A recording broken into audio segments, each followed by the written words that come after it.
Welcome to another episode of The Mass Reader. I'm your host, Britney Cooper, and today's reader will be reading A Little Warrior with the Mighty Purpose by Ayanna Brown. See if you can figure out who this reader is. It's the beginning of a new school year, and 7-year-old Kajani is getting ready to enter the second grade.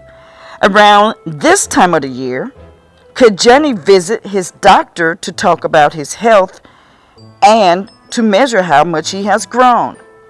Kajani learned that he was 3 foot 3 inches tall.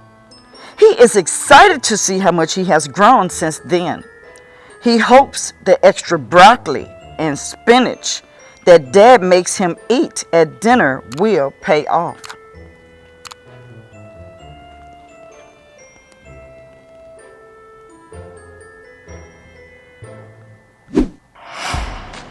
All I'm going to say about this week's Mass Reader is that she is as good as gold. Now, if you're watching on our YouTube page, please visit our website at memphislibrary.org and tell us who it is. If you are already on our website, then the job is halfway done. If you're correct, your name will be entered into a drawing to win a $50 Amazon gift card. Now, stop by your area Memphis Public Library to pick up a free copy of A Little Warrior with a Mighty Purpose while supplies last. Good luck all.